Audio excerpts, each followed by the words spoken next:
Ya está aquí uno de los vídeos más esperados de este canal, bueno, yo diría que de cualquier canal de YouTube, que es el vídeo de mejores lecturas del año. Y la verdad es que ha sido muy difícil hacerlo, ha sido muy complicado porque este año he tenido muy buenas lecturas, ha habido obras excepcionales que me han encantado y que se han quedado finalmente fuera. Además, ha sido un año en el que he leído también mucha poesía, muy buena poesía, también he leído más teatro, obras que me han fascinado, que me han gustado muchísimo. Y claro, todo eso ha hecho que sea una tarea mucho más difícil elegir solo 10 de esas obras y además las he ido ordenando de la que menos me ha gustado a la que más. Así que bueno, durante estos días han estado cambiando de orden los libros, han estado también entrando y saliendo algunos libros con los que tenía dudas, pero el caso es que nos vamos a quedar con la lista tal y como está. Me he arriesgado y he decidido retarme un poco y mezclar todos estos libros, aunque sean de poesía, teatro, ha entrado un poquito de todo en la lista, a ver lo que os parece. Y ya sin enrollarme más, allá voy.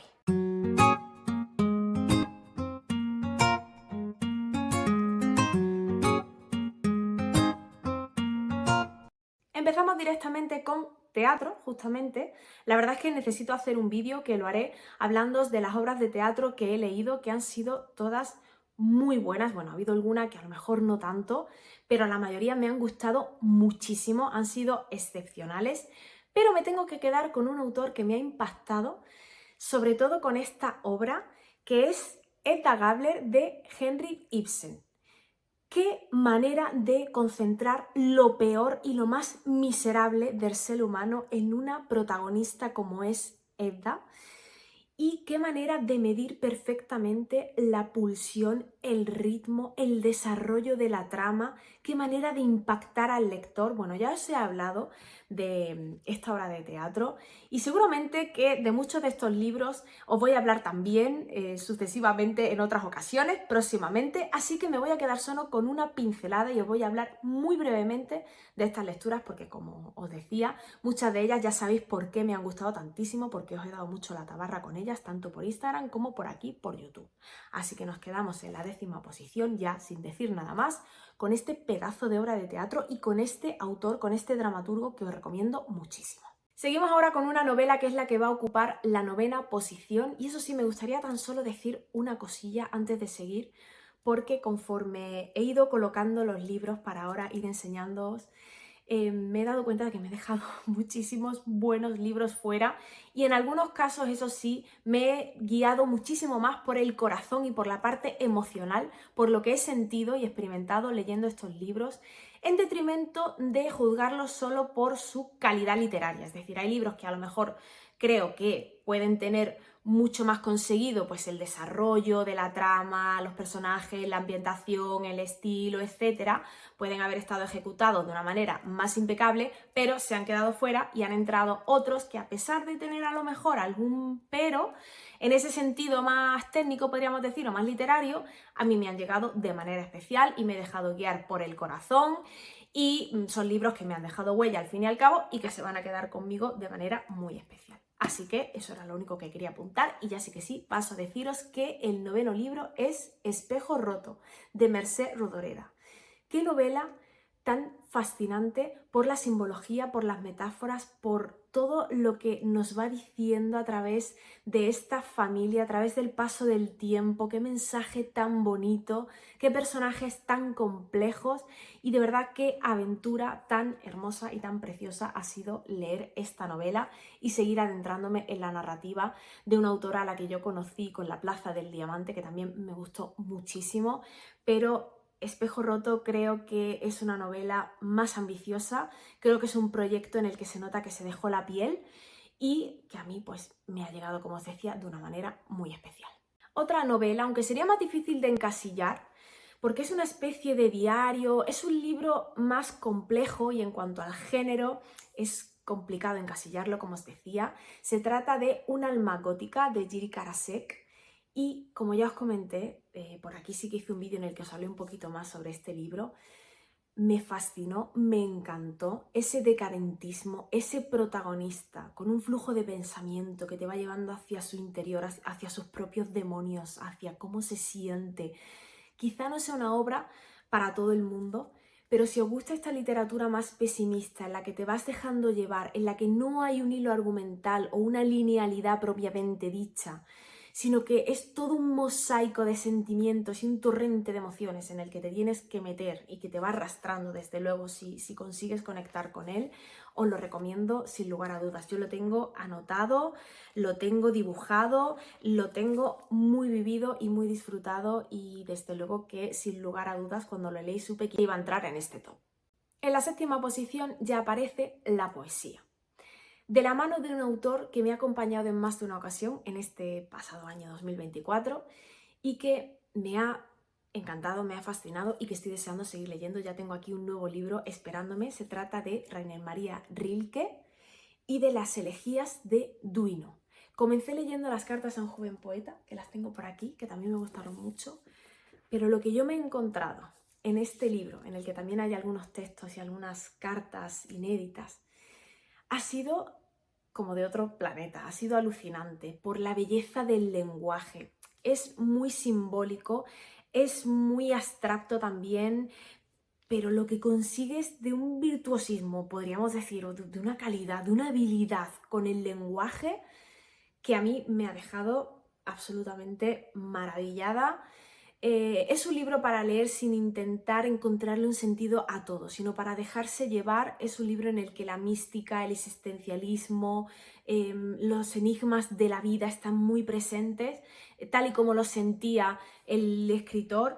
Bueno, ¿qué deciros? Tengo que hablaros un poquito más en detalle y en profundidad de este libro, pero yo creo que sobre todo cuando siga conociendo y profundizando la obra y la propia vida de este escritor, sí que voy a poder contaros mucho mejor lo que supone leer estas elegías, porque se presta mucho también a la relectura. De hecho, es un libro, me ha pasado con algunos de los libros de los que os quiero hablar, que es un libro que iba releyendo a la vez que lo iba leyendo, o sea que en realidad a lo mejor lo he leído como 3 o 4 veces las elegías a lo largo de este año, sobre todo últimamente, ¿no? En la segunda mitad. Así que bueno, maravilloso, de verdad. Si os gusta Rilke, que os gusta esta poesía como más metafísica, más simbólica, más trascendental, os diría que os animarais sin dudarlo ni un segundo.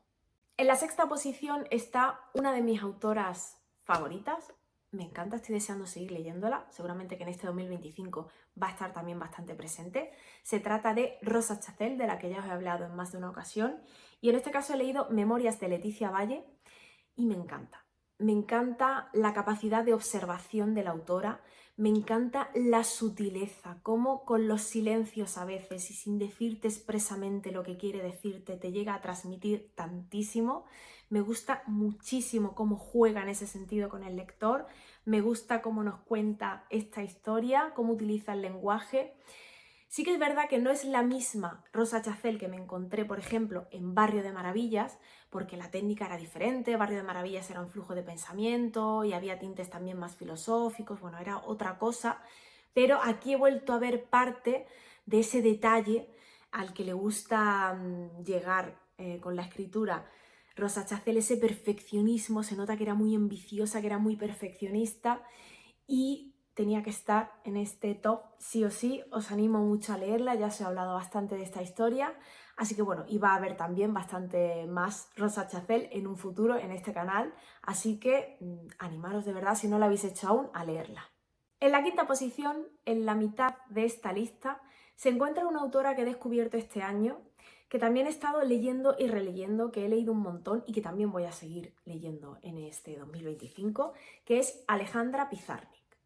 He leído y releído su poesía completa. Bueno, he releído solo algunos de los poemas que más me han gustado, pero todos tienen algo especial.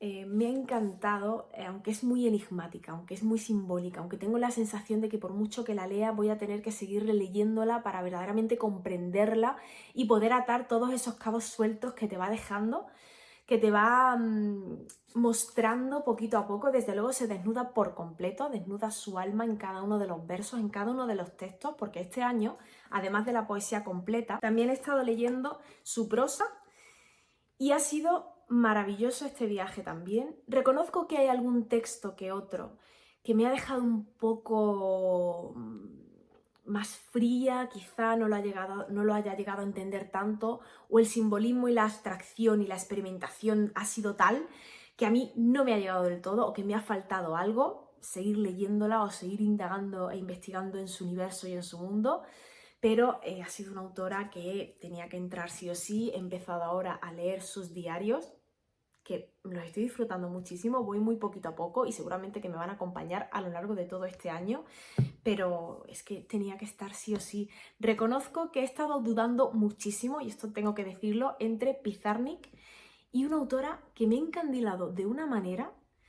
Bueno, se trata de Cristina Peri Rossi. Lo que pasa es que era injusto compararlas a las dos o que finalmente entrara Cristina Peri Rossi, aunque he conectado mucho más emocionalmente con ella, porque de ella solo he leído esta antología, La barca del tiempo.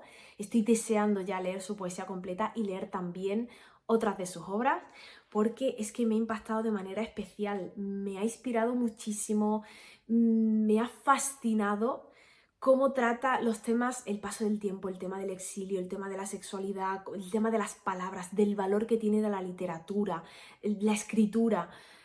De verdad, es fascinante, aunque finalmente lo que he leído y todo lo que me ha aportado Pizarnik ha sido mucho más extenso y por eso ha sido la que ha entrado. Pero de Cristina Peri Rossi os tengo que hablar y desde luego os voy a hablar muy y mucho porque también ha llegado a mi vida para quedarse. Nos vamos acercando ya al top 3, a los 3 libros que han sido los mejores, a ese podio de lecturas del año 2024.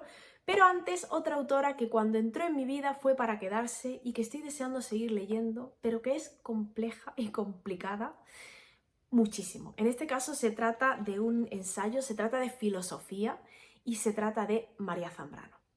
Soy muy pesada también con María Zambrano, pero es que, madre mía, yo no había leído nada igual hasta que leí Hacia un saber sobre el alma y los ensayos que vienen incluidos, os lo dejaré por aquí, la cubierta. Y este año leí Claros del Bosque, fijaos lo finito que es, y creo que estuve como 2 meses leyéndolo, porque ha sido uno de esos libros que, lo que os comentaba antes, a la vez que lo estaba leyendo, lo releía. Lo he leído pues como 2 o 3 veces, lo tengo muy marcado, muy subrayado. En este caso la relectura es porque me va dejando muchísimas incógnitas y veces que no comprendo bien lo que quiere decir, porque tiene una complejidad, una profundidad. Es la filosofía hecha poesía, lo que le añade además un ingrediente extra que a mí me parece fascinante porque alcanza un lirismo, una musicalidad. Pero claro, me faltan muchas fuentes que a ella la inspiran, como por ejemplo pues las obras de filósofos como Ortega y Gasset, que también estuvo muy presente con Rosa Chacel. Es un filósofo que tengo que leer bastante, tengo que lanzarme ya en este 2025 a leerlo. De él solo leí La España invertebrada cuando estuve en el instituto, pero tengo que seguir profundizando porque creo que me va a ayudar a entender y a comprender mucho mejor a María Zambrano, así como otros tantos filósofos de los que bebe y escuelas y tendencias de pensamiento. Es que claro, aquí pues me faltan conocimientos un montón, pero aún así disfruto tantísimo leyéndola que necesito seguir indagando en toda su obra y, como os decía, pues es un libro que si os llama la atención, la filosofía, el existencialismo y todo ello escrito de una forma bellísima, aunque sea compleja y requiera su tiempo y su atención, os la recomiendo muchísimo. Bueno, y con estos tochos vengo para hablaros del top 3. Porque, a ver, es un poquito complicado este top 3. Voy a dejarme por aquí estos libros. Y me quedo con estos dos que van a estar en tercera y en segunda posición. Han sido 2 lecturas de final de año, sobre todo esta de aquí. La he terminado de leer hace nada. No sabía si iba a llegar a entrar en el top o no, pero finalmente sí. Y el caso es que en tercera posición tenemos también uno de los libros que me han acompañado sobre todo durante el mes de noviembre, bueno, y diciembre también, que es Los años lejanos de un autor que yo no conocía y que me ha encantado. La literatura rusa para mí casi nunca defrauda, no suele defraudar, pero es que lo que yo he encontrado con Paustovsky ha sido una historia con una ternura, porque es una historia. Bueno, este es el primer libro, el primer tomo de toda una serie que irá publicando Trotalibros editorial, en la que nos va contando su vida, su infancia, sus primeros años de adolescencia, de estudiante y todo ello ensartado en la Rusia de la época, con personalidades que formaron parte de la vida y del panorama, sobre todo cultural, y que marcaron un antes y un después con su obra y con su fallecimiento, como pudieron ser Tolstoy, por ejemplo, que aparece aquí, o Dostoyevsky. Luego hay otros autores que fueron compañeros de instituto del autor, como es el caso de mi queridísimo Bulgakov. El maestro y Margarita fue una de mis mejores obras del año pasado, del anterior, del 2023, y de mi vida. Me fascinó a niveles estratosféricos, es maravillosa esa obra. Y bueno, ha sido precioso encontrarme todos esos guiños y encontrarme unas memorias, una autobiografía tan bien escrita, tan entrañable, tan mágica. Es que he conectado muchísimo, muchísimo. Me ha encantado. De verdad ha sido una lectura que he disfrutado un montón, de la que os tengo que hablar también más en profundidad y que os animo muchísimo. Si os gusta la literatura rusa y os gustan estas historias que hablan sobre la propia vida del escritor, os la recomiendo. Estuve debatiéndome, lo tengo que decir también sí o sí, no entre esta y la otra, pero sí en que entrara finalmente en la lista otro libro que me recordó muchísimo a este y que no es otro que El mundo de ayer, de Stefan Zweig. Otro libro maravilloso que me ha acompañado durante este año y con vivencias muy parecidas, y sobre todo se palpa la pasión de los autores por la literatura y por la cultura en general, por ir al teatro, por hablar sobre poesía, sobre literatura con sus compañeros, por el conocimiento, por aprender. Todo ello está muy presente en ambos libros y bueno, pues eso, los han hecho muy especiales. Llegamos a la segunda posición. Creo que ya lo habéis visto porque antes la he enseñado así un poco de soslayo, pero la edición seguramente que la reconocéis. Se trata de Lolita. Lolita de Nabokov. Bueno, lo que yo me he encontrado aquí ha sido fascinante, ha sido alucinante. Era un libro con el que yo tenía ciertas reticencias a la hora de leerlo porque pensaba que no me iba a interesar o que no iba a ser para tanto, aunque por otro lado, por la parte polémica, tenía mucha curiosidad, no sabía muy bien lo que me iba a encontrar en él, pero lo que me he encontrado en él ha sido un estilo impecable, un uso de las técnicas narrativas, del lenguaje fascinante, perfecto, y una historia que lo mismo me horrorizaba, que por la forma en la que está escrita pensaba, madre mía, qué manera de aunar horror y belleza al mismo tiempo, qué maestría la de Nabokov para escribir una obra así. Y al final es que este tipo de obras son las que nos enseñan lo que es la literatura. La literatura también es esa capacidad de removerte por dentro, de provocarte sensaciones incómodas, desagradables en algunos casos, que te hacen incluso tener que cerrar el libro y respirar un momento por lo que estás leyendo, pero que por otro lado te hacen no querer parar de leer, no soltarlo y saber que estás ante una historia que se va a quedar contigo, que te va a marcar, y ante un autor que estás deseando seguir descubriendo. Pedante, sí, pero es que hace lo que quiere con el lenguaje y tiene un juego continuo. Me ha gustado también muchísimo, muchísimo, muchísimo de esta obra, que es que te va dejando amiguitas, tiene un sentido del humor y una ironía muy potentes y hacen que cuando ya todas las piezas van encajando y está llegando al final, vuelves al inicio porque te das cuenta de que hay muchas pistas que te había estado dejando y que tú no habías sabido ver, o que ahora empiezas a caer cuando ya estás acabando, en que te había dejado ahí esa pista, te había dejado ahí ese nombre, ese juego narrativo que, bueno, me ha parecido, como os digo, espectacular. Tengo que hablaros más en profundidad de este libro y de verdad no me quedo con la parte desagradable, con la parte incómoda, con la parte más criminal y más perversa y más, bueno, ¿qué deciros? No, me quedo con la literatura, con el valor literario que tiene este libro desde mi punto de vista y con lo que para mí ha sido esta lectura, esta experiencia lectora. Así que si no habéis leído Lolita, de verdad que os animo muchísimo, muchísimo a hacerlo porque creo que es un libro brutal. Y ya llegamos al podio, al number one, al número 1, a mi mejor lectura de este 2024. que ha sido además una relectura. Cada vez más reivindico el placer de la relectura, cada vez más me apetece releer grandes libros que para mí significaron un punto de inflexión.